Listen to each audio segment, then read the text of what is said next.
의원님 자리를 함께 해주셨습니다. 안녕하십니까. 연수구 의회 한성민 의원님 자리를 함께 해주셨습니다. 안녕하세요. 지금부터 노후도시 정비 주민설명회를 시작하도록 하겠습니다. 먼저 주요 내빈 여러분의 인사 말씀이 있겠습니다. 연수구 제3선거구 유승분 시의원님의 인사 말씀이 있겠습니다.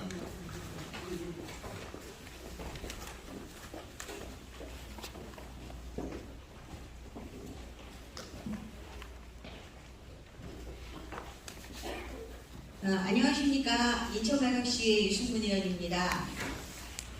노후계획도시가 어떻게 지금 진행되고 있는가에 대한 관심이 오늘 참여하신 주민 여러분들이 이렇게 많은 것을 보면 알 수 있을 것 같습니다. 일기 신도시 특별법에 의거해서 노후계획도시가 지금 여러 곳에서 계획이 지금 진행 중에 있습니다. 인천시에서도 지금 용역 진행 중에 있고요. 오늘 오신 여러 주민들의 이야기를 모두 이 용역에 잘 담아낼 수 있도록 시의회에서 열심히 최선을 다해서 노력하겠습니다.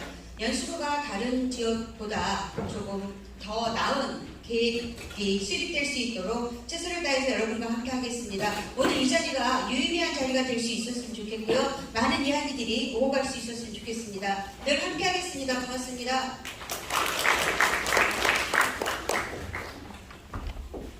다음으로 인천광역시 연수구 의회 박현주 의장님의 인사 말씀을 읽겠습니다.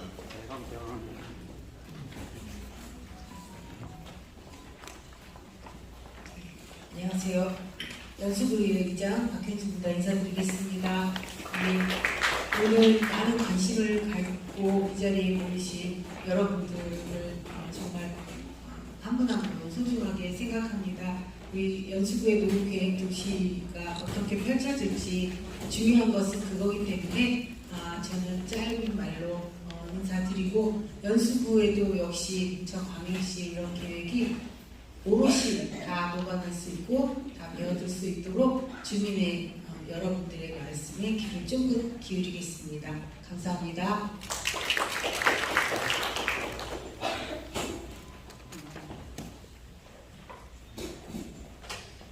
이상으로 인사 말씀을 마치고 노후도시 정비 주민 설명에 대하여 안내해 드리겠습니다. 오늘 설명회는 법령으로 정한 절차에 따른 주민 설명회가 아니라 노후도시 정비 기본계획의 직접적인 이해 당사자인 주민분들께 인천광역시에서 현재까지 준비한 노후도시 정비 기본계획 내용을 공개하는 자리로, 오늘 공개된 내용 중에서 주민 여러분들의 의견 수렴과 국토교통부를 비롯한 관계기관 협의, 검토 등의 과정에서 그 내용이 변경될 수 있으며 향후 오늘과 같은 주민설명회를 개최하여 추진사항을 공개해드릴 계획을 알려드립니다. 다음으로 노후계획도시 정비 법령 및 기본계획 수립 주요 내용에 대하여 고양시 일기 신도시 노후계획도시 정비 기본계획을 수립하셨고, 현재 인천광역시 노후계획도시 정비 기본계획 수립 영역을 수행하고 계시는 주 KG 엔지니어링 종합건축사 사무소 정대혁 사무님께서 설명해 주셨습니다.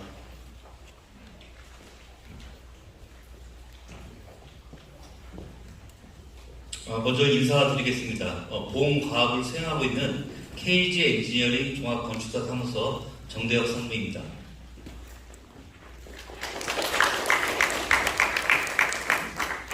오늘 인천광역시 노후계획도시 정비 기본계획 수립 내용을 바로 발표해드리겠습니다.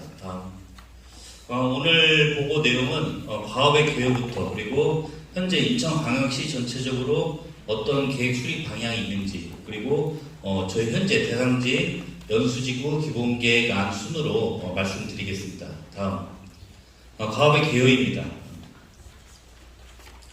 보험과업은 인천광역시 노후 택지지구, 택지개발 사업에 수립된 20년 이상 된 택지지구를 대상으로 하고 있고, 저희 연수지구뿐만 아니라 구월지구, 계산지구, 갈산 부평 9개 지구, 그리고 만수 1, 2, 3지구 총 5개 권역을 대상으로 2035년을 목표로 계획 수립 중에 있습니다. 다음, 계획의 기본 방향이 되겠습니다. 우리 인천광역시는 글로벌 도시라는 도시 일회성을 지향하고 있고, 우리 원도심이나 노후 택지지구들도 이런 경제 자유국에 비해서 이런 글로벌이라든지 미래 정주 환경이 약하기 때문에 근본 도심 르네상스를 통한 글로벌 미래 도시 인천이라는 방향성 아래 우리 노후 택지들도 이런 장소 혁신이나 그리고 미래형 정주 환경 그리고 신산업을 유치하고 또 탄소 중립을 실현시킬 수 있는 크게 4가지 방향을 설정하였습니다. 다음. 먼저 장소 혁신입니다. 저희 노후 택지지구들이 다른 신도시에 비해 부족한 공원이라든지 오픈 스페이스, 보행 환경을 충분히 확보할 수 있도록 공원, 광장, 식품공원들에 대한 내용들이 담을 예정이고 지금의 가로 환경이 옛날에 지었던 그런 도로들이기 때문에 근본 계획을 통해서 이 가로 공간이라든지 가로 구성도 혁신적인 공간을 조성하고자 합니다. 그리고 건축물 또한 단일 용도 위주의 건축물이기 때문에 도시의 활력이 없기 때문에 이를 개선하기 위하여 상당히 다양한 복합적 건축물과 거기에 따른 장소 혁신을 하고자 하는 사항이 되겠습니다. 다음. 그리고 미래형 정주 환경입니다. 지금 새로운 아파트들이나 새로운 신도시들은 미래형 주거 환경, 스마트홈 서비스, AI 서비스들이 공급이 되고 있습니다. 근본 연수지구, 택지지구도 단순 주거 공급이 아니라 이러한 새로운 AI 주거 환경이 도입될 수 있도록 할 예정이고 그리고 골목길 상권에 대한 활성화 그리고 글로벌 커뮤니티 빌리지 같은 다양한 특화된 주거 공간을 조성하고자 하고 있습니다. 다음. 신산업입니다. 기존의 저희 택지지구들이 그냥 주거 중심의 베드타운이라면은 근본 노후객 도시 기본계획을 통해서 일정 공간에는 작은 기업부터 큰 기업까지 유치할 수 있는 공간을 마련해서 저희 대상지 내에서도 집주 근접이 가능한 공간을 조성하고자 하고 있습니다. 다음. 그리고 탄소 중립입니다. 2045년, 2050년까지 국가적, 우리 인천광역시 정책적으로 탄소 중립이 지향하고자 하고 있습니다. 저희 노후 택지지구에 있는 건축물과 각종 시설들에도 이러한 탄소 중립이 될 수 있도록 근본 계획을 통해서 구현하고자 하고 있습니다. 다음. 이러한 그 기본 방향 아래 근본의 노후계획 수립 대상 지역을 설정하는데 이 법상으로는 100만 제곱미터 이상의 20년 이상 된 택지지구를 설정하게 되어 있습니다. 다만 법률에 의해서 일부 지역을 추가할 수 있는데 저희 인천광역시는 근본에 기존의 노후 택지지구 옆에 있는 동일한 택지개발 사업의 소규모 택지지구도 일부 포함을 하려고 하고 있습니다. 저희 연수지구에 이제 그런 내용들이 포함이 되는데 선악지구를 이제 저희 연수지구랑 통합해서 같이 계획을 수립하고자 하고 있습니다. 그리고 일부 지역에 인접한 공동주택이 저희 대상지에 있는 아파트와 통합정비가 가능하다 보면은 그 단지까지 포함시키고자 하고 있으며 또 일부 지구를 연결을 하는 그런 공간에 대해서는 일부 정형화해서 추가 편입하고자 하고 있습니다. 다음 용적률 밀도 계획입니다. 근본 특별법상에 해당 용도 지역별로 최대 1.5배까지 용적률을 완화하게 되어 있습니다. 제2종 일반 주거지역은 375% 그리고 제3종은 450%인데 다만 이 용적률을 다 줄 수 있느냐 그거는 또 다른 문제입니다. 국토부 지침에 따라 기반시설에 허용되는 범위 안에서 인구가 허용되는 범위에서 용적률을 설정게 되어 있습니다. 그래서 해당 지역의 각종 공급처리시설, 학교, 공원 등이 그 해당 인구만큼 수용이 가능한지 보고 만약에 기반시설이 부족하다 보면은 실제로 그 기반시설이 허용되는 확충할 수 있는 계획 범위까지 용적률을 설정하게 되어 있습니다. 쉽게 말씀드리면은 저희가 연수지구에 사업성을 위해서 상당한 용적률과 인구를 막 넣을 수는 없습니다. 왜냐면은 인구가 너무 많아지면은 물이 부족하고 또 하수 처리가 안 되고 쉴 공간이 없어지기 때문에 적정 계획 인구를 설정한 다음에 그 계획 인구에 따라서 용적률을 설정하게 되어 있습니다. 그래서 기반시설이 상당히 중요한 요소다 이렇게 말씀드리겠습니다. 그 다음 이제 특별정비 예정구역입니다. 우리 단지가 어느 단지랑 같이 묶여서 이제 특별정비 구역이 되느냐 크게 유형은 4가지가 있습니다.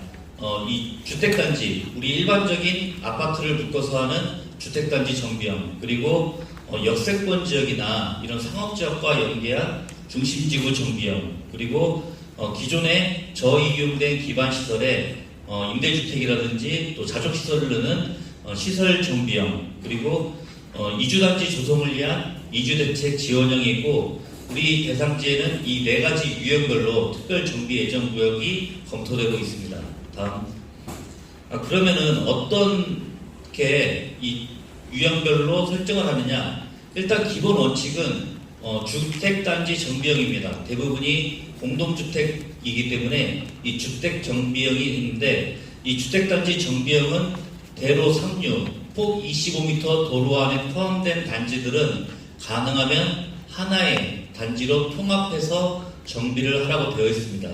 다만 이 25m 도로로 통합을 하더라도 단일 단지가 남는 경우가 있습니다. 그럴 경우에는 도로 건너편이라도 그 단지와 묶어서 통합 정비가 가능한 것으로 저희가 검토를 하고 있습니다.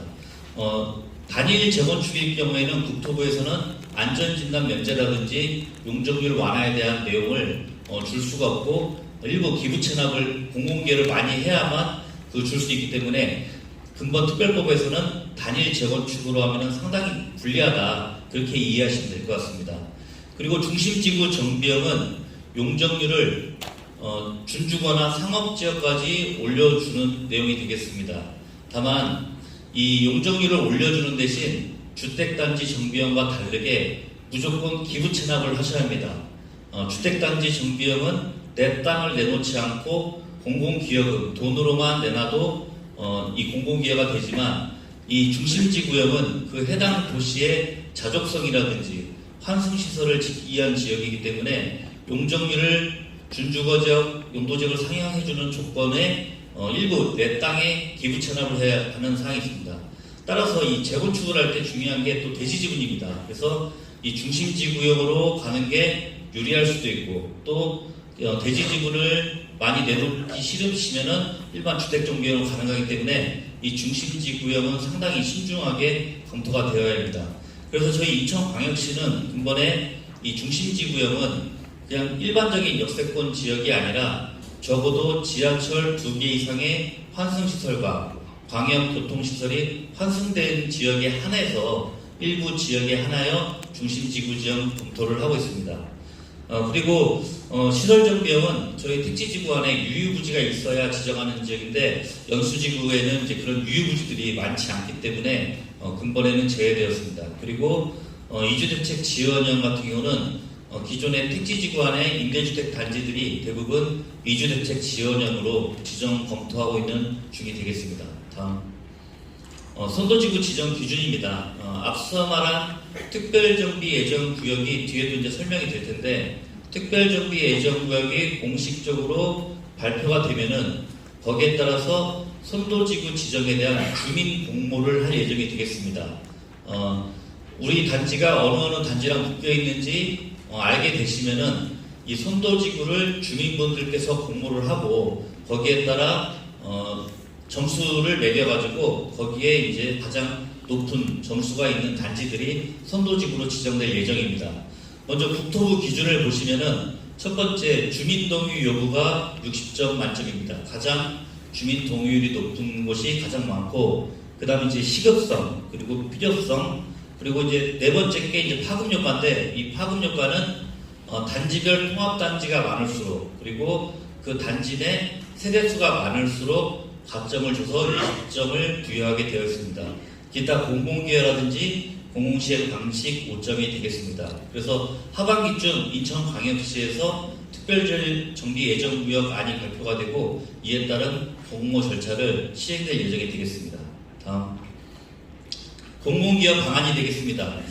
아까 말씀드린 대로 근본 특별법에서 용적률을 완화를 해줍니다. 그러나 이 용적률이 완화가 되면 인구가 늘어나고 거기에 따른 기반시설 부족 현상이 있을 수 있습니다. 따라서 국토부는 이 용적률 오른 만큼에 따라 공공기여를 하여 그 비용을 가지고 저희에 있는 기반시설을 확충할 예정이 되겠습니다. 먼저 1구간이라는 게 있는데, 1구간은 저희 현재 용적률, 가령 우리 집이 150이다 그러면은 150에서 기준 용적률이 뭐 300이다 그러면은 300의 기준 용적률의 그 차액의 10에서 40%를 공공기여율로 책정하게 되어 있습니다. 그리고 기준 용적률 이상, 아까 말씀대로 법정 상한까지 450까지 올라간다. 그럴 경우에는 2단계 용적률로 40에서 70% 가중되는 비용으로 용적률을 공공기여를 하게 됐습니다. 주민분들이 좀 오해하시는데 이 구간별로 10에서 40, 그다음 그 구간에 오른 차액의 40에 70이기 때문에 전체 용적률에 대해서 적용하는 건 아닙니다. 이 오르는 용적률의 그 퍼센트를 하는 거고, 또 이제 국토부의 기준이 10에서 40, 40에 70인데 이 내용을 또 시조례로 정하게 되어 있습니다. 인천광역시 시조례되기 때문에 10에서 40 중에 얼마를 할지, 또 40에 70을 얼마로 할지는 인천광역시 조례로 이제 정할 예정이고, 다만 1기 신도시 사례를 보면은 최근에 이제 부동산 시장이 이제 좋지 않고 또 공사비 상향으로 정비사업 여건이 좋지 않기 때문에 상당히 이제 값이 낮은 걸로 각종 지자체들이 이제 수립을 하고 있습니다. 그러나 이 비율도 해당 지역의 이제 기반 시설이 얼마나 이제 부족하냐, 그리고 용적률이 또 얼마나 많이 오르냐에 따라서 이 택지지구별로 좀 다르게 검토가 되고 있습니다. 다음. 앞서 말한 이제 공공기여금의 이제 특징을 보면은 일반적인 도시 및 주거환경 정비법에 의한 재개발 사업 재건축은 공공기여를 할 경우 내 땅을 내놔야 합니다. 공원을 조성하거나 주차장을 조성하면은 내 땅이 일부를 기비 채납을 해야 하는데, 근본 특별법에서는 이 노후 택지지구들은 원도시보다는 환경이 좋기 때문에 돈으로만 내놔도 공공기여를 인정합니다. 그래서 내 대지 면적을 그대로 유지한 상태에서 일부 공원을 내놓거나 그렇지는 않고, 거기에 따라 아까 말씀드린 공공기여 비효율에 감정평가액을 해서 관리처분 계획 때 그 비용이 책정이 되는 내용이 되겠습니다. 그리고 이런 공공기여금은 이런 가로시설 정비, 노후관로 정비, 공원 확충, 생활 SOC 복합한데, 주민분들께서 이 부분이 뭐 공공에서 다 그냥 가져가는 거냐라고 하시는데, 이 노후객 도시를 하면서 이 단순히 아파트만 새 걸로 지어서는 주거가치 상승의 한계가 있습니다. 바로 내 집뿐만 아니라 내 집 공원이 새롭게 조성이 되고 또 내 집 앞 도로가 스마트 가로가 되고 하는 내용이기 때문에 이 단순한 주거 재건축이 아니라 도시 전체적으로 내 집도 새로 고치고 이런 내 집 앞에 있는 시설들도 새로 2035년까지 계속 고친다고 그렇게 보시면 될 것 같습니다. 다음. 이주대책입니다. 이주대책은 이제 한 번에 전세시장의 이런 불안 요소라든지 이런 것들 때문에 국토부에서는 유유부지를 활용한다든지, 그리고 임대주택을 재건축한다든지, 그리고 우리 인천광역시 내 추진되고 있는 각종 신도시 내 택지지구의 주택을 활용한다든지 이 세 가지 방법으로 활용하고 있습니다. 그래서 희망자에 한해서 그런 임대주택 확보라든지 또 굳이 주민들이 원하지 않는데 임대주택으로 들어갈 필요는 없고 주변에 전세시장이 안정되었거나 아니면 전세시장이 주택이 많이 공급이 되면 그쪽에서 해소가 될 수 있도록 하는 내용으로 지금 담고 있습니다. 다음. 네, 그럼 이제 저희 대상 사업지구인 연수지구 기본계획안을 말씀드리겠습니다. 저희 연수지구는 준공 당시 지구 단위의 택지개발 경계로 설정을 했고, 인접한 선악택지지구가 저희와 똑같은 택지개발 사업법에 의해서 조성되었고, 이 선악지구도 이미 준공 20년 그리고 아파트들이 30년이 도달했기 때문에 근본에 연수 선악지구로 계획을 검토 중에 있습니다. 총 650만 제곱미터이고 약 14만 명이 지금 살고 계십니다. 그리고 저희 대상지가 인천광역시 택지지구 중에 가장 현재 용적률이 낮은 142.8%를 보이고 있습니다. 이 부분은 사실은 사업성 부분에서는 상당히 유리한 요소로 작용하고 있습니다. 저희 대상지가 이런 연수구 보건소 등 의료시설이 다수 입지하고 있고 또 남동 국가산단도 일자리들이 있습니다. 그래서 이런 주변 지역과 연계가 가능하게끔 계획을 수립하고 있습니다. 다음. 이제 용적률을 저희가 이제 주민공단 9월이나 이후에 이제 제가 발표를 할 텐데, 일단 앞서 말씀드린 대로 이 인구랑 용적률을 올리기 위해서는 기반시설 현황이 어떤지를 봐야 합니다. 그래서 현재 저희가 관련 부서나 이런 데서 조사된 바로는 현재 공원은 1인당 6제곱미터를 확보해야지만 연수지구는 좀 예전에 지었던 택지지구라서 지금 1인당 3제곱미터입니다. 그러니까 이 공원이 상당히 좀 부족하다. 그래서 이 공원은 지금 국토부랑 이 부족 문제를 어떻게 해결할 건지를 협의를 중에 있고, 다행히 공급처시설인 정수장, 하수장은 여유가 있으나 일부 연수배수지에 부족분이 있기 때문에 거기에 대한 공공기업은 활용을 위한 확충 계획이 필요합니다. 그리고 학교도 최근에 학생 수가 많이 감소되는 추세이기 때문에 현재까지는 여유량이 있는 걸로 되어 있어서 현재 연수지구는 공원과 배수지를 얼마만큼 확보할 것이냐에 따라서 인구가 결정되고 거기에 따라 용적률이 책정될 예정입니다. 이 부분은 현재 관계부서, 관계기관, 국토부와 협의 중에 있기 때문에 9월 이후에 주민공단 지점에 발표를 해드리겠습니다. 다음 도시공간 구상입니다. 근본 연수 청학지구의 도시비전은 미래형 글로벌 정주환경입니다. 저희가 송도 국제도시도 있고 남동공단이라는 큰 산단도 있기 때문에 이제 미래형 로봇 기능, 그 다음에 AI 기능 이런 것들이 접목된 새로운 주거형으로 가자는 내용이 되겠습니다. 그래서 이를 위해서 수임 분당선이 중심의 고용 산업축을 조성을 할 예정이고, 또 주요 가로변에 AI 기술이 들어간 생활가로를 구축할 예정이 되겠습니다. 그리고 연수구청 앞에 있는 도로 공원들은 교육문화 거리로서 공원축으로 쭉 연결되어 학교 가실 때 이 차량이랑 충돌이 없게끔 그렇게 조성할 예정이 되겠습니다. 그리고 순기 하수 처리장을 위한 공원 처리 공원 방안, 그리고 이제는 역세권 중심으로 해서 모든 지역이 이런 보행이라든지 PM 도로들이 확충될 예정이 되겠습니다. 다음. 거기에 따른 이제 토지용계획이 되겠습니다. 왼쪽에 보시는 게 기존 토지용계획이라면 오른쪽으로 토지용계획을 조성할 예정입니다. 오른쪽 토지용계획의 특징이 뭐냐면은 기존에 공원이 단지 가운데가 있어서 저희가 건축 배치가 힘듭니다. 그런 공원들을 한쪽으로 몰아서 주민분들이 건축 배치에 상당히 용이하게끔 도시 재구조화를 할 예정이고, 학교 주변과 각종 공공시설 주변은 공원 녹지축을 그대로 연결을 시켜서 기존에 있는 이 보행 환경보다는 좀 더 진일보한 보행 환경으로 토지용 계획을 대폭 개선할 예정이 되겠습니다. 다음. 그 다음 이제 특별정비 예정 구역안이 되겠습니다. 오늘 마지막으로 발표드릴 내용인데, 앞서 말씀드린 대로 법적 기준은 25m 도로로 둘러싸인 단지는 모두 통합을 하는 게 원칙이다. 그러다 보니까 25m 도로로 둘러싸인 3개 내지 4개의 단지들이 통합으로 재건축하는 것을 일단 원칙으로 하고 있습니다.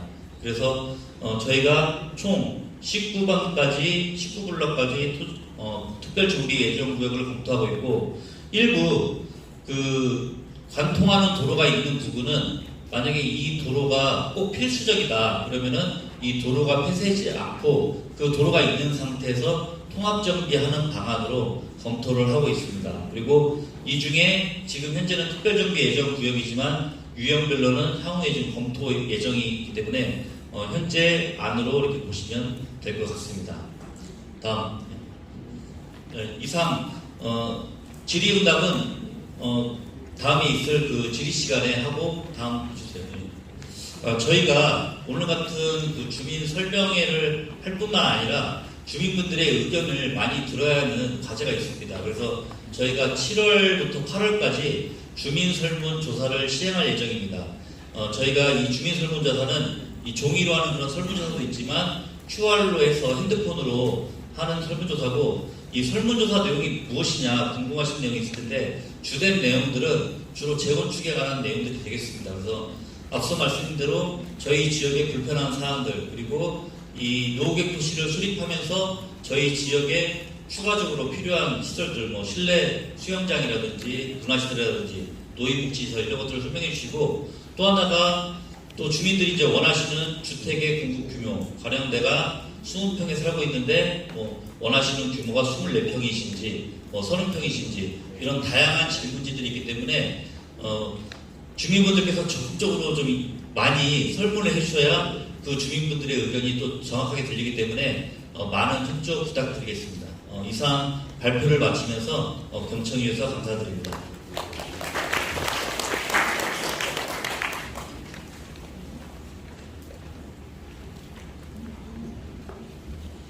이상으로 노후계 도시 정비 법령 및 기본계획 수립 주요 내용에 대한 설명을 마치고 질의응답 및 의견 수렴 시간을 갖도록 하겠습니다.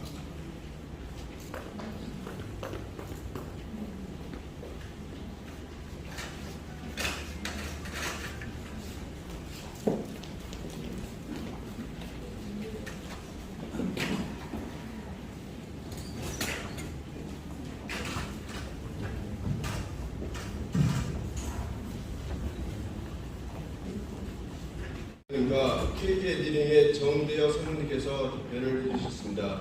질문이 있으신 분은 손을 들어주시고 준비된 마이크를 사용해 주시면 감사하겠습니다. 질문 전에 단지 명과 성함을 말씀해 주시고 질문은 간단 명료하게 해주시면 고맙겠습니다. 혹시 질문 있으세요? 현대 1차에 교수하고 있는 조성철입니다. 인천시의 질문들이 이렇게 저희가 이제 실무적인 얘기를 하고 진행하도록 하겠습니다. 이제 나중에 선도지구가 지정이 되면 저희 동네 같은 경우는 아까 보니까 구로 되어 있는데 4개 단지입니다. 그러면 여기가 만약에 선도지구가 지정이 되면 그 기본계획 수립에 대한 요역 비용이 지금 한 20억에서 한 30억 정도 예상이 되고 있는데 이런 비용 문제, 그 다음에 아까 현물 출자에 대한 비용 문제, 이런 것들이 지금 분당 쪽은 한 단지당 2천억에서 한 1조 정도를 주민이 부담해야 되는 그런 내용이 지금 나와 있는데 그런 문제와 세 번째 이주단지 계획은 어떻게 진행되는지 이렇게 한번 좀 질문드리도록 하겠습니다.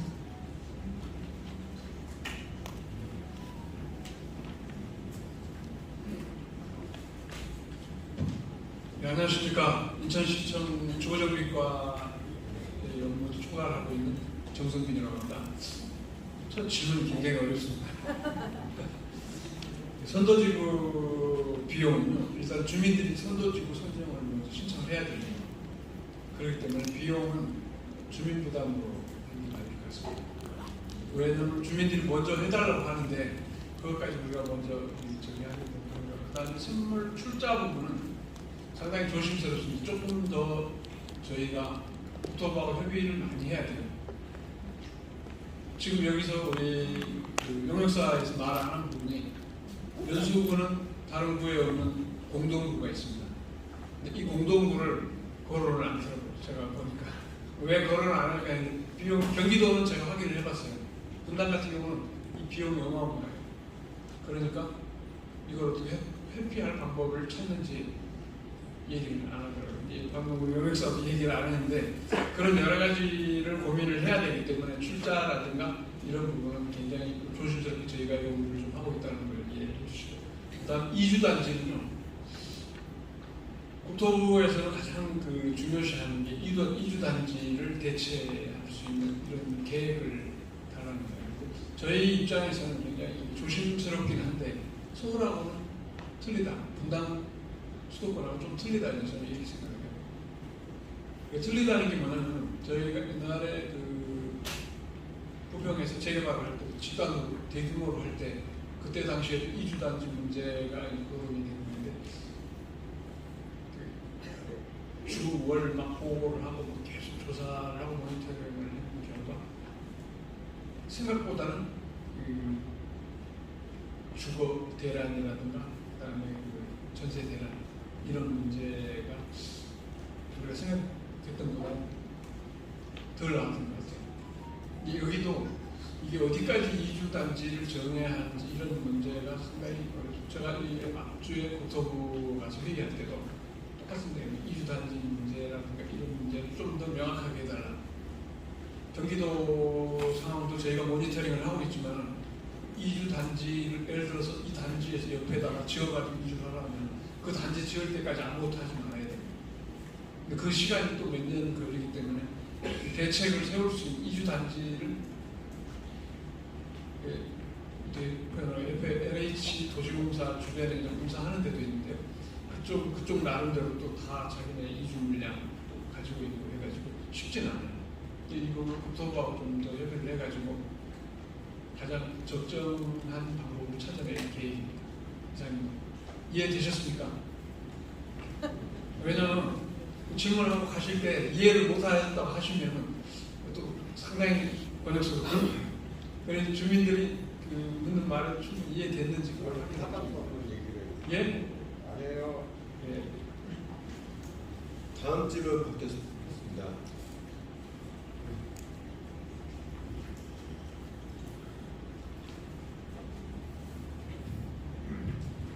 예, 경남아파트의 정근창입니다. 지금 인천 그 5개 지구에서 연수지구를 포함하지 않은 나머지 4개 지구 다 합해도 연수지구보다 면적이 적습니다. 그래서 1차 선도지구를 하나만 선정한다면 다른 지구에 비해서 상당히 불리합니다. 그래서 1차 선도지구를 복수로 해야 공평할 것 같은데 1차 몇 군데 정도를 선도지구로 선정을 예상하고 있는지 답변 주시면 감사하겠습니다.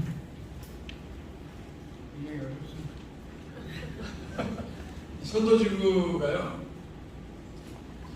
저희가 작년 5월, 6월 이때 용역 발주 전에 경기도가 막 뭐가 발표가 되니까 인천에서 안 해준다고 굉장히 민원이 많이 들었어요.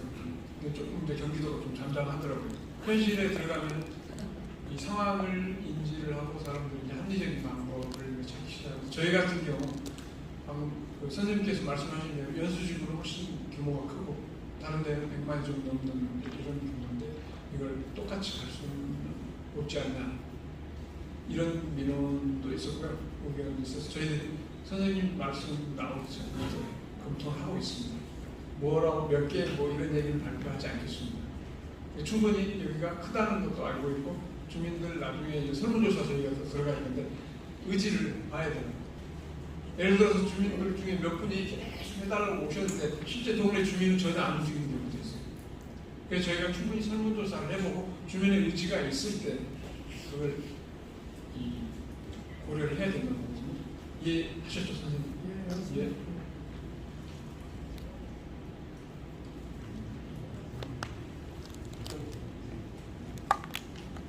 다음 질문 있으십니까? 네, 연수 현대 2차 제보라고 합니다. 저희 연결수팀 강사 생각하고 있고요. 두 가지만 듣겠습니다. 지금 저희가 선도지구 그 동의서를 받을 이제 공고 저희가 10월에 발표가 될 텐데 선도지구 동의서를 저희가 이제 전자 동의서로 받을 수 있는 걸로 저희가 알고 있습니다. 그래서 그런 부분이 지금 고려가 되고 있는지 궁금하고요. 하나는 지금 특별정비 예정구역으로 지금 묶여져 있는 것들을 보여주시긴 했는데 각 단지별로 아마도 의견 산출이나 아니면 것들이 있을 수 있습니다. 그러면은 만약에 4개 단지가 붙었을 경우에 2개 단지가 이 단지가 이제 뭐 별도로 가겠다 이런 식으로 이제 얘기가 나온다고 하면 물론 이제 공단 공방대 주인분들이 이제 의사나 이런 것을 전달하겠지만 그 주인분들의 동의가 만약에 50% 이상 되면 그 정비기 예정구역도 해제가 되는 걸 법에 따라서 저희가 알고 있는데 그런 부분들이 어떻게 나중에 이제 예정구역 자체가 그 풀어질 수 있는지, 그다음에 풀어진다고 하면 이 풀어진 이 단지들이 기존의 이제 분조법에 따라서 재건축이 가능한지 그런 부분들에 대한 답변을 부탁드리겠습니다.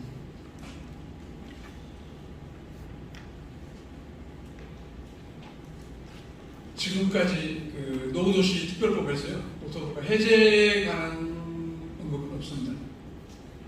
왜냐하면 당초 의도대로를 했는데 다 이해관계가 틀리거든요.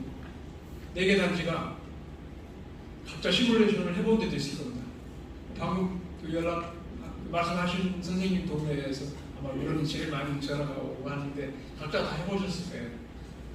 근데 지금 이 도시를 우리가 구상을 하는 건요, 앞으로 미래도 생각을 해야 되거든요. 옛날에 우리가 신도시를 만들 때 대부분 다 자족도시라고 이렇게 표현했어요. 실제 도시가 작동돼 보니까 자족도시가 아닌데도 그 다음에 지속 가능하냐. 지속 가능했다면 외국에서 끊임없이 젊은 인구도 유입이 돼야 되고 이게 순환이 됐어야 되는데 거의 대부분 연수택지 같은 경우도 노령화돼 있다고 그러잖아요. 어르신들이 많고 이러다 보니까 이 도시가 자족하고 순환될 수 있는 그런 검토도 필요하고 각자의 네 개 예를 들어 서너 개 단지를 묶었을 때 각 단지마다 각자의 그 개발 이익이 우리가 최고인데 이런 생각을 가지고 안 된다고 하시는 분들도 있을 거예요. 아직까지 국토부가 그런 부분에 대해서 해제를 그래서 언급하지 않고 있고 그 다음에 만일 해제를 하더라도 있지 않습니까? 이건 제 생각에 아직 정리가 안 되어 있는데 해제를 하더라도 전체 기반시설 연계라든가 이런 걸로 인해서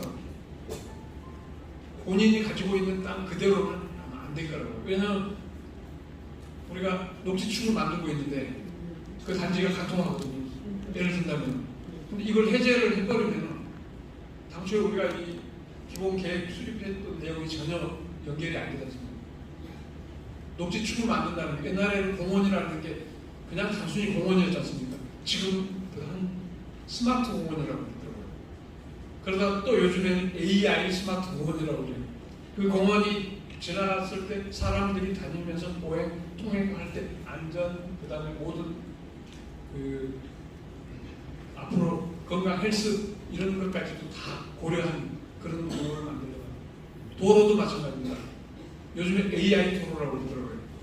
차가 지나가거나 사람이 지나가서 통행을 했을 때 예를 들어서 교통량의 자동 채집하고 그 다음에 그 신호 체계라든가 모든 걸 다 AI가 돌릴 수 있다 이런 얘기예요. 그리고 저희가 말씀드린 로봇 얘기하신 아까 설명할 때 나왔는데 지금 이제 신도시들 보면은 그런 게 나옵니다. 송도 가보면은 로봇이 배달을 하는 데 나와요. 이게 여기에도 그런 게 다 적용이 돼야 되지 않나. 그래서 저희 시에서 그 미래도시계획관이라고 박사님 한 분 계시는데 그분이 그런 부분을 계속 모니터링을 하고 있어요. 그러다 보니까 이 도시를 기본 계획을 처음에 이제 우리가 확정을 하고 있을 때 선생님께서 얘기하신 그 도로라든가 아니면 기반시설 이런 게 여기 이렇게 맞물렸을 때 그걸 해제를 해서 바로 단독으로 개발을 할 수 있게 할 수 있냐 이 부분은 상당히 고민이 필요합니다. 국토부도 이 부분에 대해서 얘기를 아직까지 못하고 있기 때문에 풀어준다 안 된다는 지금 저희가 답변을 드리기가 좀 어렵습니다. 이해하셨죠? 잠시만요. 제가 전자동의서에 대해서는 제가 답변을 드리도록 하겠습니다. 지금 현재 전자동의서에 대해서는 지금 LS에서 전자동의서에 대해서 시스템을 구축하고 있습니다. 그래서 노후계 도시에 도입을 하겠다고 해서 지금 하고 있는데 현재 저희 인천을 포함한 부산이나 대전은 대상이 아니고요.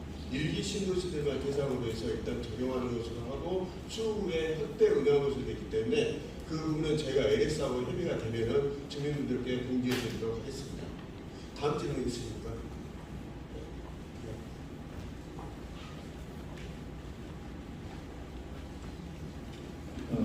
A18에서 온 박노삼입니다. 두 가지 질문 드리겠습니다.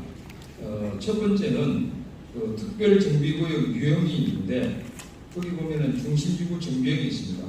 그런데 그 내용 지정 원칙을 보면은 역세권이 나오는데 지금 제2경인선을 지금 추진하고 있지 않습니까?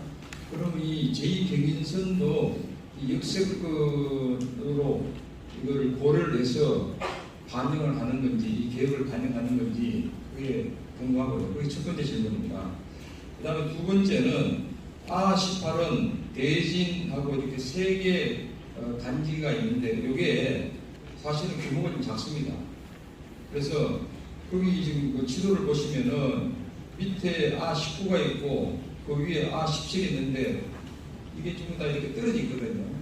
그러면은 여기에 A18 한 가지만 말씀드리겠는데 이거 하나만 북한에서 이거를 추진하시길 하실 건지 아니면은 아까 그 앞에서 나왔습니다만은 인접하고도 같이 할 수 있다고 했는데 그러면 A18이 17이나 19나 아니면 A5라든지 이렇게 같이 묶어서 이렇게 할 수 있는 건지 아니면 단독으로 해야 되는 건지 뭐 어디까지는 지금 현재 단계에서는 계획이겠습니다만은 그 범위의 확장성이 어느 정도 되는지 알고 싶습니다. 두 가지 질문입니다. 역세권과 그 다음에 주변하고 묶을 수 있는지 그거 좀 답변 부탁드리겠습니다.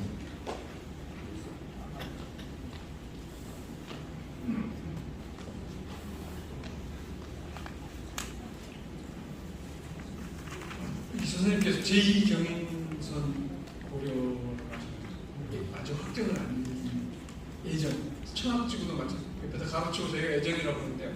저희가 만일 청합지구가 이 GTX가 들어간다면은 이미 고려를 해야 된다고. 왜 그 주변도 같이 해줘야 되기 때문에. 근데 예정이라 저희가 뭐라고 판단하기는 상당히 어렵더라고요. 그 다음에 그 대신 그쪽에 조그마한 300세대 정도 될 겁니다. 이렇게 몰래 있고 바로 옆이 도시공사에서 운영 중에 임대주택이라고 알고 있어요. 근데 이 민간 분양하고 임대가 같이 개발하기가 굉장히 쉽지가 않습니다. 그래서 일단 뛰었는데 제 개인적으로는 죄송합니다. 개인적인 얘기를 해도 모르겠는데 같이 가는 게 저는 옳다 이렇게 봅니다. 근데 기술적으로 도시공사의 그 부분하고 민간 부분을 결합시켰을 때 이 문제가 여러 가지 발생하니까 국토부도 그렇고 LH도 다 다른 지역도 보니까 일단 분리를 해놨더라고요. 저는 개인적으로는 이거 같이 갔으면 쓰겠다. 대단히 근데 그 민간 부분의 수익성을 공공 부분의 그 임대주택이 장식할 수 있다 이렇게 생각해요. 근데 이걸 기술적으로 잘 해결한다면 감정평가를 한다든가 해서 잘 해결한다면 문제가 없지 않나 하는 게 제 생각이에요. 그리고 참고로 어제 질문 나오는 것 중에 어떤 부분이냐면 주민들이 감정평가를 하겠다 이런 얘기가 많이 나와요. 근데 감정평가를 누가 했든 간에 신뢰가 원칙이거든요. 주민이 하니까 뭔가를 할 수 있을 것처럼 굉장히 제가 그분한테 이해를 시키는데 좀 그렇죠. 근데 주민들이 누가 감정평가를 해도 누가 뭐라든 내 종전 자산을 평가를 할 때 평가 조건과 시점이 정확하면 누가 하든 간에 그 방법이 크게 평가 금액이 벗어나지는 않는다고 봐요. 근데 내가 하면 막 올라가니까 주민들은 공공이 하거나 공공이 한다는 건 LH나 도시공사가 참여를 해서 공공 주도로 같이 나가게 되는데 그렇기 때문에 공공이 이걸 주도했기 때문에 내 가치가 침해될 수 있다 이런 생각을 많이 하시더라고요. 사실은 누가 하든 간에 시점과 그 다음에 조건이 같으면 크게 벗어나지 않을 거라고 하고 그 다음에 혼자만 하면 또 신뢰가 안 하기 때문에 2개, 3개씩 갖춰요. 나중에 평가, 가중 평균을 해서 이걸 하기 때문에 조금 그걸 이해를 해 주실 수 있어요. 그리고 서로 신뢰만 한다면 아까 선생님께서 말씀하셨던 민간과 공공이 같이 가는 방법도 충분히 고려할 수 있다고 봅니다. 지금 그 답변하시는데 거기 임대 아파트만 이렇게 묶어서 이렇게 답변해 주셨습니다. 그런데 이제 저는 아까 질문 드릴 때 그 서남동에 북쪽에 A17도 있고 그 다음에 서쪽에 A5가 있거든요. 경남 대림 그 다음에 연수지공 1, 2단지가 있습니다. 그러면은 공공하고만 이렇게 묶어서 답변을 주셨는데 주구정미 과장님은 그런데 제가 질문 드린 거는 그 서남동 A17하고 그 다음에 서쪽에 있는 경남 대림 연수주공 1, 2단지 이렇게 묶어서도 할 수 있는 건지 가능성이 있는 건지 답변 부탁드리겠습니다.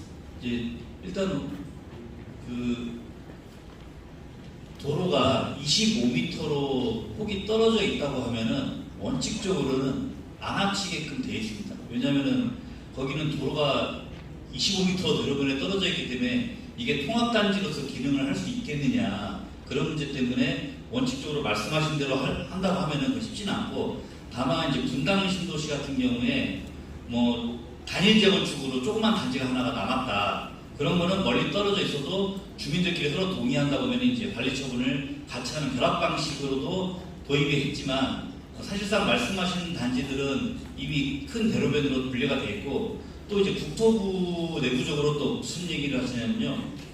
이 4개, 5개 이상으로 단지가 합쳐지는 거는 또 그게 또 쉬운 문제가 아니다. 지금 저희가 묶어놓은 3개, 4개 단지도 서로 합의하고 서로 동의하는데 쉽지 않은데 막 4개, 5개, 6개 이렇게 묶이기 시작하면은 그 조합 결성이라든지 뭐 주민대표자 회의 구성이 어렵기 때문에 적정 단지 수로 또 묶는 게 또 하나의 또 기준이 되기 때문에 그 부분은 좀 현실적, 기술적으로는 좀 어렵지 않겠느냐 그렇게 봤기 때문에 저희가 이렇게 나눠서 한 사항이 되겠습니다.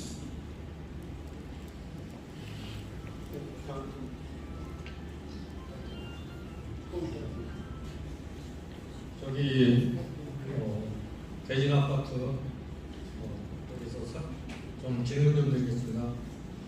지금 18단지 거기가 지금 세 단지 아까 지금 말씀하신 거 병행되는 말씀인데요. 지금 이건 도정법으로 지금 나름대로 사전은 지금 재건축을 진행을 하고 있습니다. 그런데 지금 산업지구가 예정지구로 지정이 됐기 때문에 내년 3월 영역이 끝나면 특별지구로 정비구역 지정이 돼버리면 도정법으로 하는 것이 가능한 건지 한번 여쭤보고 싶습니다.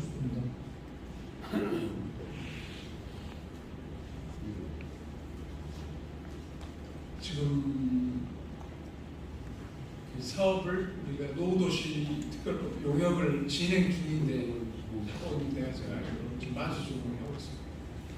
근데 거기는 이미 그 전에 안전진단을 다 통과해가지고 진행됐던 곳인데 나머지 이제 이 연수택지나 이런 지역에서는 이걸 어떻게 할 것이냐 그 부분은요. 제가 처음에 얘기했잖아요. 이게 해제라든가 이게 아직 기준이 있다고. 근데 꼭 필요하다면 또 해야 될 것도 있습니다.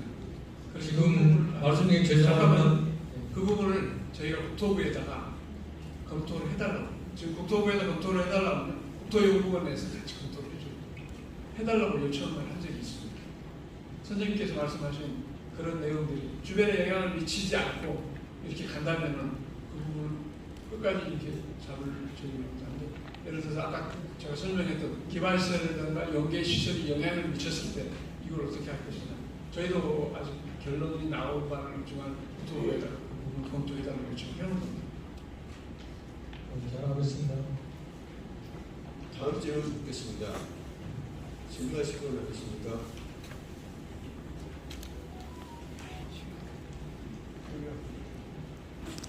네, 시대아파트 최명순입니다.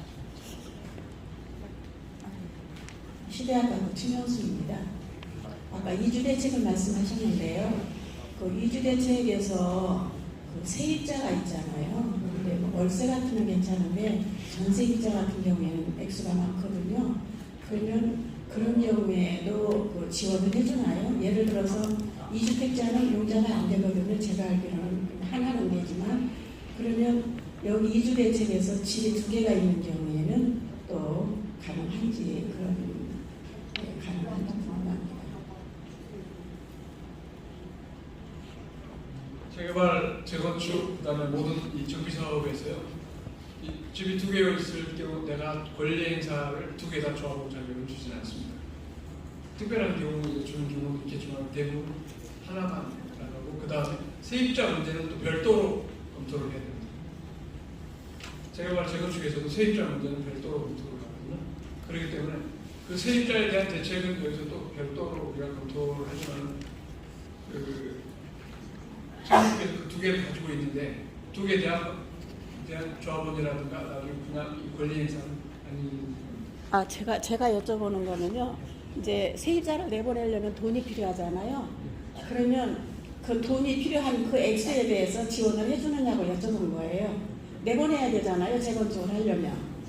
네, 그 부분 좀 설명 좀 드리겠습니다. 이제 사실상 그 이주 문제라든지 이런 거는 사업 시행 주체 책임이고 만약에 조합 방식이면은 조합이 책임을 지고 하는 건데 다만 그건 특별법에 작년 기준 말씀드리면은 현재 이 특별법에 의한 사업들이 좀 잘 진행이 되게끔 하려고 지금 국토부에서 만들어 놓은 게 이제 미래펀드라는 기금을 마련을 지금 하려고 하고 있습니다. 그래서 이 노후계획도시 특별법에 의한 사업들이 진행이 되면은 거기에 대한 이제 펀드를 조성을 해서 그 허브가 지원을 해주는 걸로 되어 있는데 그 중에 이제 일부분이 이제 초기 자본을 이주자직 비용을 지원을 해준다는데 이게 그냥 지원이 아니라 저리로 융자를 해준다든지 대출을 한다든지 해서 지원을 해주겠다는 내용이 있습니다. 다만 이제 그 아직 미래펀드가 확정이 안 됐기 때문에 그분은 향후에 이제 그런 내용들이 후속 조치로 아마 나올 예정이니까 아마 주민분들도 나중에 이제 사업 시행 계획 시 그 부분을 좀 잘 활용하면 되시지 않을까 싶습니다.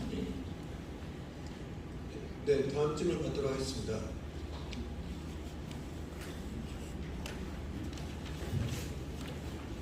저는 13지구인 연수대우 3차에서 온 이주민입니다. 저희가 이제 3개 단지가 묶여 있는데 저희 예정 부진의 수도 사업소가 여성의 광장에 있습니다. 이런 경우에는 어떻게 사업이 진행되어야 합니까? 예, 일단은 그 대상지 안에 있는 블록들은 이제 다 통합이 되는데 만약에 건축을 하는데 그 부지가 좀 그 부지로 인해서 뭐 인동간격이라든지 대지경계선 이런 것들 때문에 좀 쉽지가 않다. 그러면은 옮길 수가 있습니다. 다만 이제 거기에 따른 이제 공공기업이 이제 투입이 되는 사항이 있는데 뭐 저희가 이제 뭐 구청 이런 것들 큰 시설들이 막 있을 수도 있어요. 그래서 큰 시설들을 옮기기는 쉽지는 않고 조그만 뭐 근린생활시설 용기라든지 뭐 조그만 시설들은 충분히 좀 옮기는 작업이 가능하다라고 말씀드리고 다만 이제 그 부분이 그런 관계기관 협의라든지 또 우리 공공기여금이 활용이 될 수 있을지 여부를 타당성을 검토를 해서 그렇게 돼 있습니다. 일단 뭐 그 부분은 향후에 저희 기본계획이 확정된 후에 이 구역별로 다시 정비계획을 수립합니다. 그때 정비계획 때 그 내용들을 반영이 충분히 가능하다 그렇게 말씀드리겠습니다. 네, 다음 질문 받도록 하겠습니다.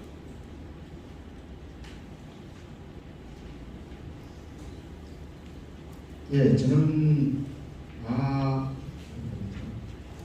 아15 시대아파트 기관 들어봅니다.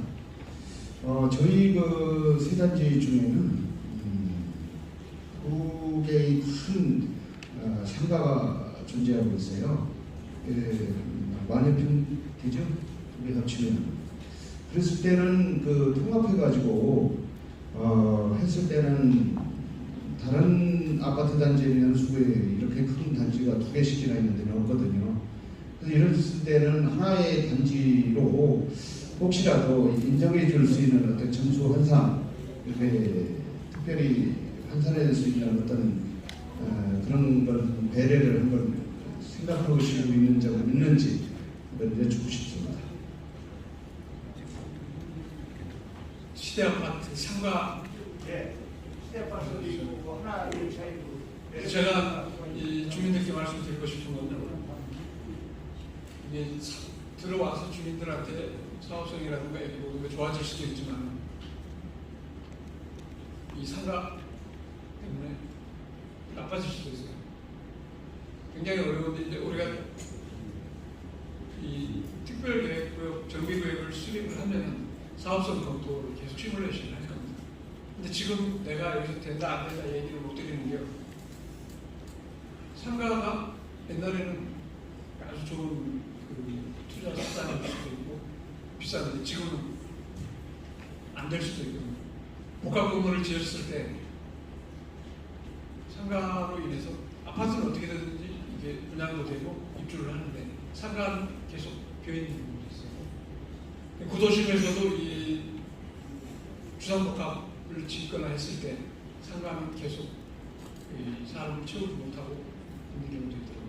그래서 이게 좋다 나쁘다를 떠나서 굉장히 조심스럽게 접근해야 되는 부분이라고 봐요. 이게 뭐라고 표현할까? 그 앞에 상가가 제가 알기로는 상당히 큽니다. 근데 그 큰 상가가 이렇게 들어왔을 때 감정평가를 했더니 주택보다도 예를 들어 2배, 3배 높아. 그랬을 때 서로 이 보상이라든가 아니면은 뭘 그 새로운 개발 이익을 분배를 했을 때 서로 납득할 수 없었어요. 시작부터 굉장히 조심스럽게 접근을 해야 되고, 그래서 시뮬레이션을 해서 서로 협의를 해야 된다고.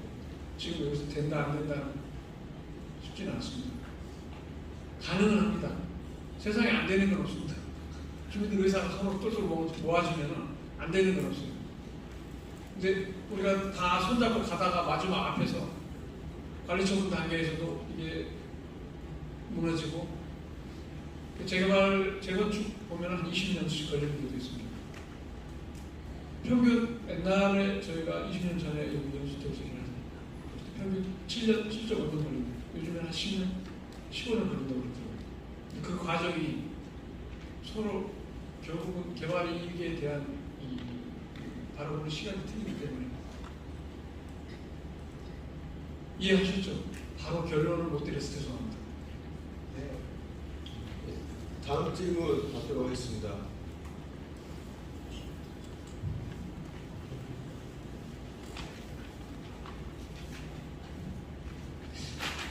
구 단지의 지구에 대해서 여쭤보겠습니다. 현대아파트 연수풍림 2차 무지개 한양 2차까지 4개의 단지가 묶여 있는데요. 이 예정지구 내에서는 4개 단지가 무조건 같이 개발을 진행해야 되는지, 아니면 뭐 2개 단지, 구역 4개 중에서 2개나 3개 단지만 묶어서 개발할 수 있는지 궁금해서 질의드립니다. 아까 제가 처음에 말씀드린 해제 여부가 아직 국토부에 전혀 결정된 게 없다고 말씀드렸지 않습니까?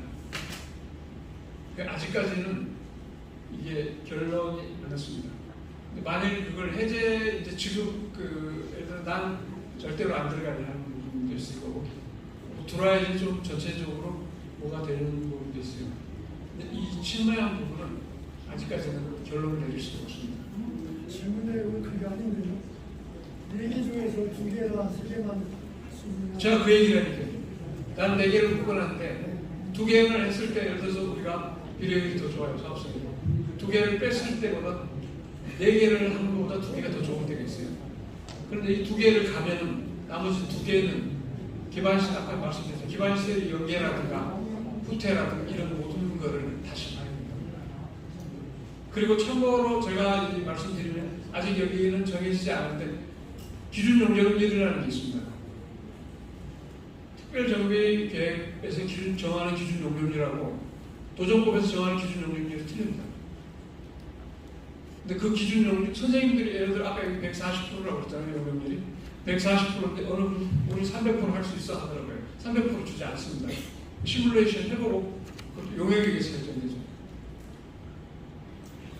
그래서 이 2개를 간다, 4개를 간다는 아직까지는 저희들이 답변을 하기가 좀 어렵습니다. 이해해 주십시오.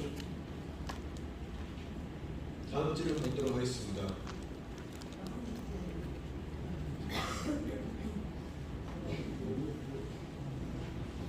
저기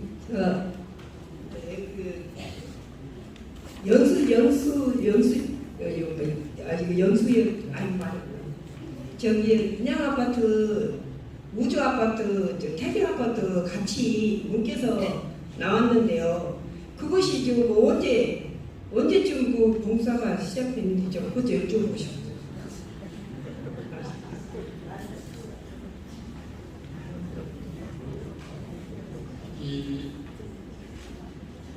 저희가 정비계 기본 계획 수립하고 특별 정비 구역이 지정되고 나면은 이제 그게 아마 빨리 예를 들어서 한다면 선도직으로 지정돼가지고 빨리 한다면은 아마 내년 말쯤에는 정부구역 지정이 되고 나면 조합 설립하고 이 사업을 하는 데는 주민들이 얼마만큼 서로 의지를 합치냐에 그게 가장 큰 문제로 봅니다. 주민들을 요즘에 이제 아까 저 선생님께서 얘기하셨던 전자 투표 제도가 도입이 된다는데 그 전에 이 모든 걸 다 동의서 받으러 다니고 하거든요. 주민청회 한번 하려면 6개월씩 걸려요. 근데 이게 빨리빨리 진행하고 그 주민 의사가 빨리빨리 시작이 된다면 이 사업, 제가 볼 때는 그렇게 어려운 사업은 아닙니다. 그렇지만 또 3개 단지를 묶다 보니 가운데가 내가 제일 좋아. 끝에 난 도로변이 넓으니까 좋아. 서로 해서 그 싸움이 또 일어나면 이 어디로 갈지 모릅니다. 가장 좋은 방법은 서로 이해를 하고 서로 신뢰를 해줘야만이 가능하거든요. 근데 내 단지가 또 세계 단지지 않습니까?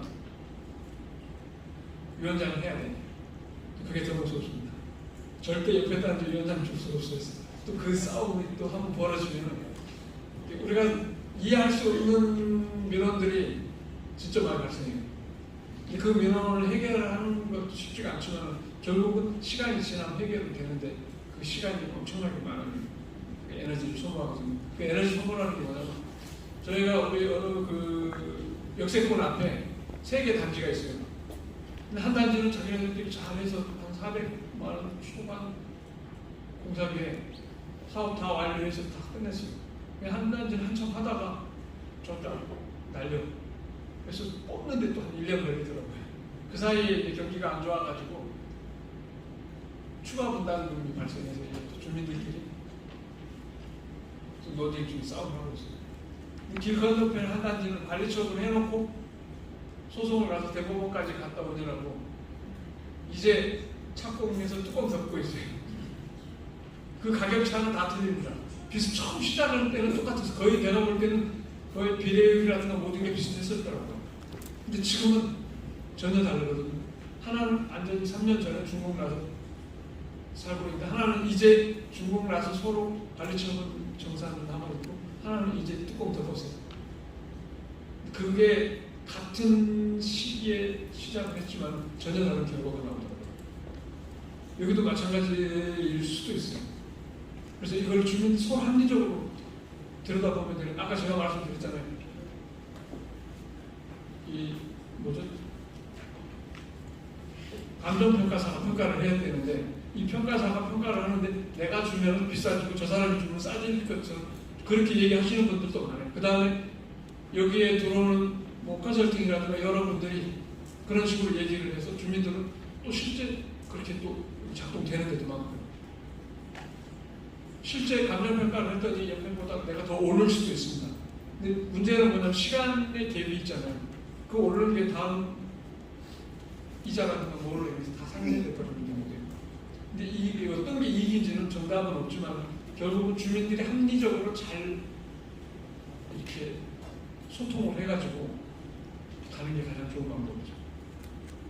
내가 이 사업을 다 하고 있는데 코너에 이 상가에 계시는 분은 장사 잘 돼요.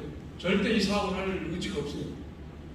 근데 이분이 계속해서 사업을 동의세 써줄게 하다가 어느 날 갑자기 그때가 아니라 나 동의세 못 써. 그래서 그분이 남는 건 시간이고 대법원까지 가보자.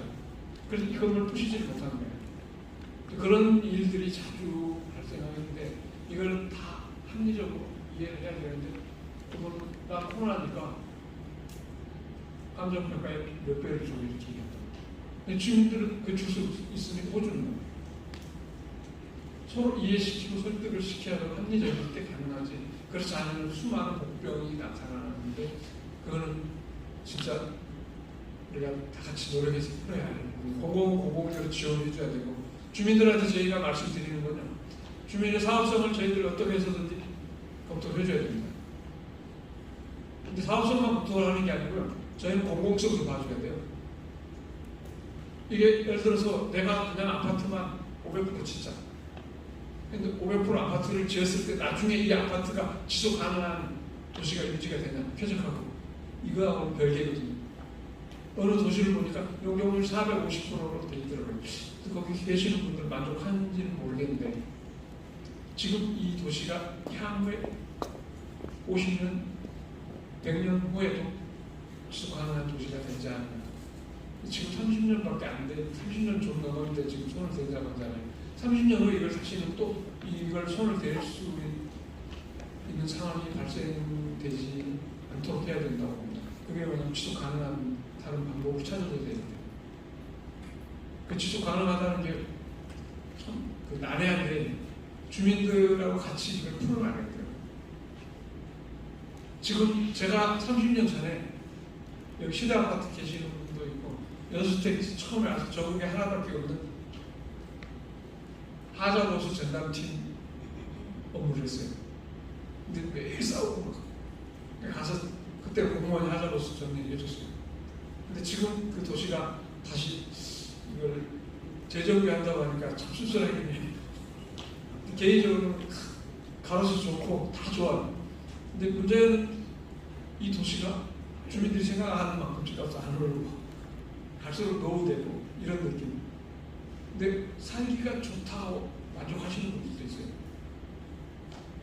그런데 어쨌든 이 특별법이 생겨가지고 우리가 이 도시를 다시 손을 댄다면 향후에는 지금보다 훨씬 더 나은 도시를 만들어야 됩니다. 바로 옆에 송도가 있는데 그 송도하고 좀 다른 뭔가 도시를 만들어야 됩니다. 그 고민이 지금 여기 안 나오실 때 저희 사무실에서 이거만 고민하는 박사님 한 분 계세요.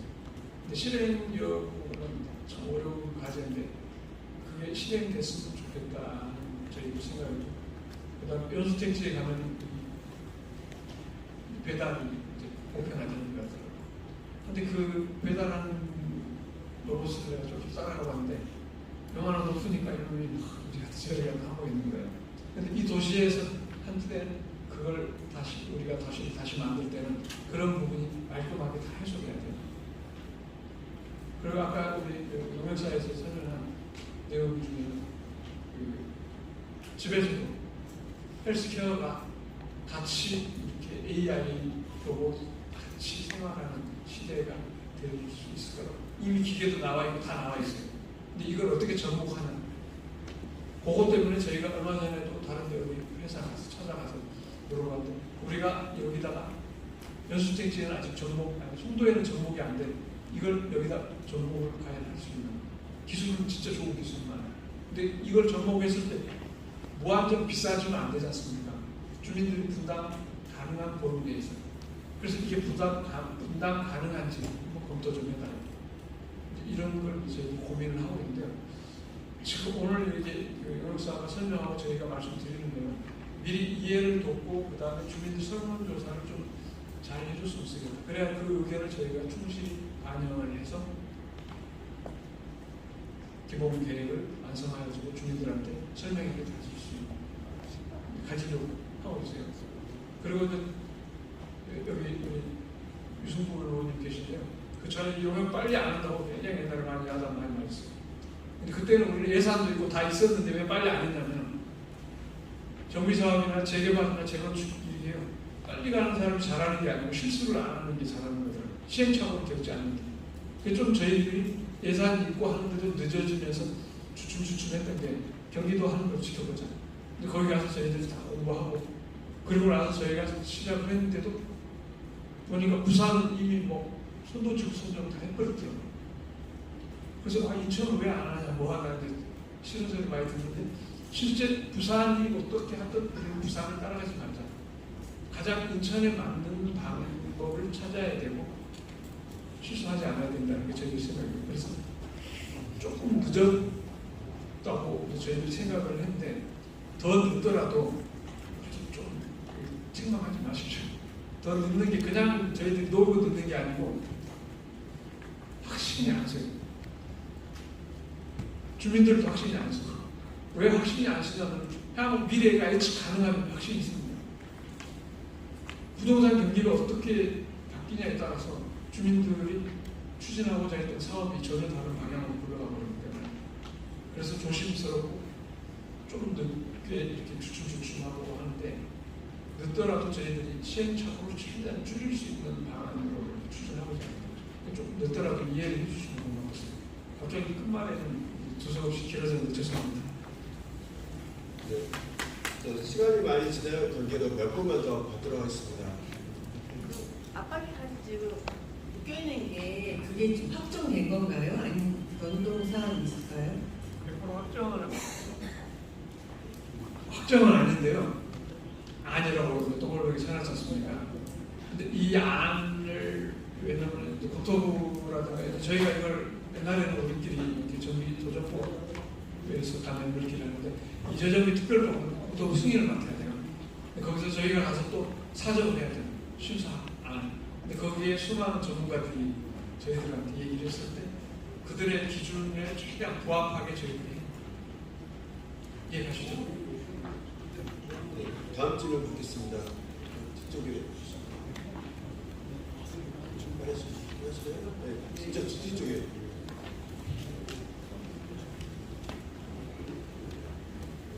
네, 안녕하세요. 우주아파트에서 나왔는데요. 이 아이에 들어가 있고 저층하고 고층하고 사업성이 다른 걸로 알고 있는데 그 사업성에 대해서는 저희가 언제쯤 들을 수 있는지 알 수 있을까요? 각자의 그 아파트로 보면요 사업성이 다를 수도 있습니다. 근데 전체적으로 이거는 주민들이 사업성을 내니까 감정평가를 해서 고층은 고층대로 디스카운트가 될 것이고 저층은 내가 올라갈 수 있는 용적률이기 때문에 올라갈 수 것이고 결국은 감정평가에 의해서 이걸 나옵니다. 다음에 저희가 지금 정비사업을 하면요 추정분담금이 공개되는 시기가 나옵니다. 그러면 최소한 기본 계획이 나와야 되죠.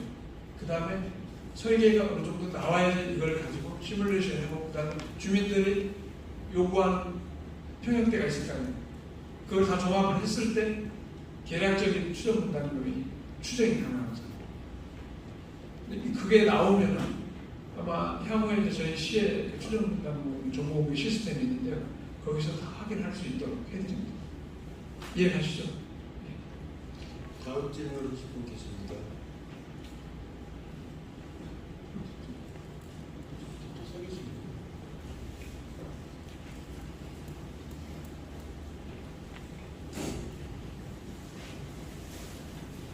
시부에서 공단마을에 왔습니다. 지금 간단하게 질문드리겠습니다. 저희가 이제 아까 하나 시대 문단물 이렇게 세 개로 묶여 있고 제가 묻고 싶은 거는 꼭 세 개만 통합이 돼야 되는 것과 만약에 예를 들어서 뭐 그 너머에 서해나 삼명 뭐 성호 이렇게 해서 같이 통합을 해도 무방한지 알겠습니다. 저희 그 용역사가 말씀드렸듯이 25m 도로를 저는 말씀드렸잖아요. 길 건너편에 광로를 건너편에까지 이걸 통합을 했을 때는 특별한 사정이 있어야 되거든요. 그 특별한 사정이라는 게 뭐냐면 예를 들어서 공공성이 확 올라간다든가 근데 그렇지 않고 이걸 저 건너편에 있는 걸 끌어왔을 때는 상당한 논리가 필요하다고 봅니다. 아니 저희가 대륙면에 있긴 한데 그 단지가 길기 때문에 그 양쪽 그 길 대륙면은 다 길거든요. 그래서 그 예를 들어서 뭐 큰 건 아니지만 서울 둔촌주공 같은 경우에도 원래 25m 떨어져 있거든요. 그 길 사이가. 근데도 통합이 그 같은 아파트라서 통합이 된 걸로 알고 있거든요. 그건 둔촌주공 재건축입니다. 재건축, 예. 도정법에 의한 저희 인천에도 그런 데가 있습니다. 예를 들어서 어디죠? 저기 백운동 현대아파트 단지 이런 데는 원래 아파트 단지 가운데 도로가 어마어마하게 지나가잖아요. 하기동 하면 시동 아파트 이런 데는 전체적으로 재건축을 하면 돼요. 통합이 아니고. 아니 지금 저희 통합이 재개발이 아니고 다 재건축 아닙니까? 아니 이게 그 도정법에서 정하는 게 있고요. 이제 이 우리 도시재정비 촉진법에서 법령마다 있고 그 다음에 사업을 하는 방식이 이제 어떻게 갈 것이냐 이런 게 있는데 무한정 선생님 말씀대로 저희가 지금 고민하고 있는 게 계산동 가면 계산택지 옆에가 그 계산역 쪽으로 다 소규모 아파트들이 잘 돼 있어요. 이걸 다 한꺼번에 넣어달라고 저도 넣고 싶어요. 근데 이걸 무작정 큰 도로를 건너편에서 확장을 해줄 수가 없어요. 확장을 해주려면 아까 얘기했잖아요. 공공성이라든가 뭐가 특별히 있어야 된다. 예를 들어서 잠깐만요. 선생님 동네에다가 건너편에다가 우리가 요즘 제일 어려운 공공임대주택 2주 단지를 다 수용하자. 앞에는 분양 단지를 하고 이런 특별한 이렇게 제안을 해버린다면 한 번씩 검토해보겠죠. 전체적으로 2주 단지가 나오면 연수택지가 다 쓸 수 있습니다. 그런 공공성이 없고 그냥 단순히 아파트끼리 했을 때 서로 연계성이 전혀 없잖아요. 연계성이 없는 거를 서로 붙여서 같이 통합을 할 필요는 없다고 보죠. 이해 가십니까? 네, 그럼 마지막으로 한 번만 더 질문을 받도록 하겠습니다. 질문 안 하신 분들 위해서 받겠습니다. 지금 특성단지만 지금 질문이 계속 쏟아지고 있어서요. 지금 현대 1차하고 아18 시대아파트 이 외에 다른 지역에서 좀 질문해 주셔서 고맙겠습니다. 혹시 다른 단지신가요? 네. 이분을 마지막으로 해서 질문을 마치도록 하겠습니다. 예, 안녕하세요. 인양아파트에서 온 방종환입니다. 지금 오늘 팜플렛 보면 3페이지 보면 인천 노후계획 정비 추진체계 구성이라고 해가지고 이게 지금 돼 있는데 이게 우리로 생각했을 때 이게 시행사처럼 생각을 해도 되는지 아니면 나중에 아파트를 재건축했을 때 조합을 설립해서 시공사를 다시 선정을 해야 되는지 그것이 좀 보고 싶어서.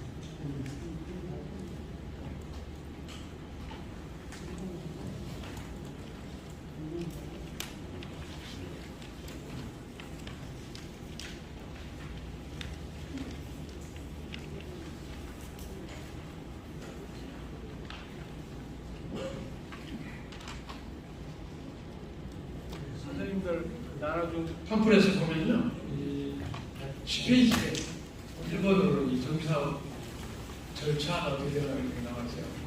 저희가 지금 기본 계획을 수립하는 단계입니다. 기본 계획 수립하고 나면 특별 정비 계획 수립을 하거든요. 그때 규모라든가 사업성이 어려움이 나올 겁니다. 그 다음에 이제 그 특별 정비 계획 수립하고 나오면 그 내부에서 주민들끼리 조합 설립을 해야 돼요. 그 조합에서 최종적으로 주민들 취향에 맞는 아파트 설계가 들어가서 그 설계가 나오면 사업시행 인가가 나오거든요. 그걸로 분양 신청을 받아가지고 관리처분 계획을 수립합니다. 주민 분양이 몇 개, 일반 분양이 몇 개 있는 부분이 되는 거죠. 그때 최종적으로 분양 가격을 결정이 납니다. 부담입니다. 그리고 나서 착공, 준공 순서로 가는데 착공 이제 지금 우리가 조정법에서는 관리처 조합 설립 이후에 사업시행인가 전 시기에 대부분 시공사 선정을 하는데 시공사마다 어느 시공사만 들어오냐에 따라서 또 전혀 다른 분담금이라든가 공사비 이런 게 나오거든요. 예를 들어서 A 업체가 했더니 평당 공사비 850만 원, B 업체가 했더니 750만 원 전혀 다른 상황이 되거든요.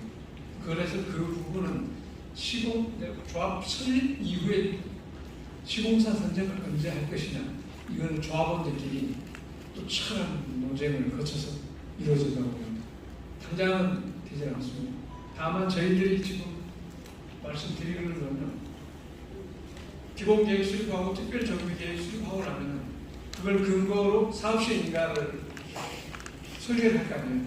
그 설계 때 주민들은 최대 사업성 있는 설계를 경제적인 설계라고 표현할게요.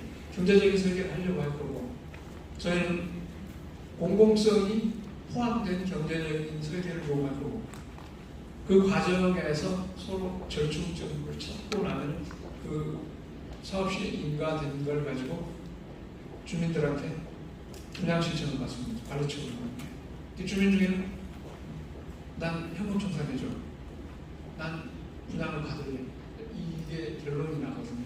그러면 현금 청산 몇 개, 일반 분양 몇 개 했을 때 그걸 가지고 시공사가 내 공사비는 얼마 보험 계약을 하자고 할 거예요. 그래서 그것까지는 아직까지는 누가 될지 어떻게 될지 전혀 모르는 상황인데 그렇게 깔끔하게 이해해 주시면 고맙겠습니다. 이해하셨습니까? 불만스럽게 선생님 아주 덜 만족스러워. 죄송합니다. 제가 그 질문을 드린 것은 엊그제 테레비를 보니까 이 아파트를 다 지어놓고 입주를 해야 되는데 시공사에서 한 6천만 원 좀 더 분담금을 더 내라고 이야기를 하고 열쇠를 안 주는 거예요. 근데 그런 경우는 정부에서 개입을 해야 되는데 개입을 할 수가 없잖아요. 몇 천이 아니라 1억을 날라고요. 네. 아파트를 옛날에 설계를 계약을 하고 나면 몇끼리 알았어요. 근데 지금은 물가상승률을 다 보존을 우리 공무원들도 공공 발주를 하면 나중에 이후에 어쨌든 물가상승 5% 이상 올라가긴 하면은 설계변경을 해줘야 돼요. 근데 이거를 많이 눌러서 이렇게 했던 거를 지금은 워낙 많이 오르다 보니까 그걸 다 수용을 해주도록 돼 있어요. 그러다 보니까 서로 협상에 의해서 예를 들어서 1,000만 원 올랐는데 조합이라든가 집행부가 협상을 잘해가지고 500만 원을 깎고. 근데 우리 도촌주공 잘 보셨죠? 정부가 나서고 서울시가 나서고 서로 쌍방이 안 물러나는. 근데 이거를 잘 해결할 수 있는 게 결국은 또 하나 주민들의 그 조합장이라든가 리더를 잘 뽑아야 돼요. 영역업체들한테 충분히 조력을 받아서 하지만 이분이 잘 판단을 해야 되는데 이분이 이 얘기 듣고 저 얘기 듣고 나중에 가운데 정확한 판단을 내리지 못하면 서울같이 막 그렇게 되는 거예요. 결국은 주민들이 찬성을 해서 뽑은 시공사지만 그 시공사가 난 너무 손해가 커 했을 때 서로 합리적인지는 따져봐야 되는데 그건 따져보지 않고 난 못해 못 들어줘 하니까 소송으로 가고 그 시간이 그 다음에 결국 뭐냐면 또 일정 부분 벌어줘야 되고 예를 들어 이런 경우도 있는 거죠. 그냥 협상을 해서 그 주간으로 가자 할 수도 있을 거예요. 근데 협상을 안 하고 끝까지 가보자. 그래서 도촌주공 국토부가 나서고 서울시가 나섰는데도 결국은 협상을 쌍방에 의해서 결국은 합의를 봤는데 이게 굉장히 어렵습니다. 조금은 그래서 서로 간에 협의를 잘해야 돼. 주민 소통이 가장 중요하고 근데 요즘에 소통을 하고 잘해도 한 분이 소송해서 근데 걸리면 어떻게 할 방법이 없잖아요. 근데 어려운 사업인데요. 이 어려운 걸 이제 풀어나가는 게 안 되지만 저는 다 된다고 봅니다. 후보도 바뀌다고 쓰게말로 이렇게 얘기하면 되는데 이 과정에 서로 소통을 얼마만큼 잘하나. 조합이라고 해서 설립을 했는데 조합장이 어느 날 저 사람이 나를 싫어했어. 그냥 막 누르는 거예요. 이제 거기서 또 반대하는 분은 끝까지 가보자 하고 같이 또 소송하고 싸워요. 근데 저희가 바라는 건요. 조합이 다 해서 이겼으면 반대하는 분들 또 풀을 수 있는 대동단계를 할 수 있는 길을 만들어서 같이 손을 잡고 가야 된다고 봐요. 저는 나를 아주 이 조합 처음에 만드는데 협조 안 했으니까 같이 서로 감정 싸움 하자. 이거는 나중에 보면은 진짜로 서로 간에 감정 싸움이 돼가지고 싸우게 됩니다. 어렵더라도 서로 한 번씩 더 고개를 숙이고 주민들끼리 이해를 구하는 게 가장 빠른 방법이라고 봅니다. 장시간 이렇게 경청해 주셔서 고맙습니다. 저희가 다음번에는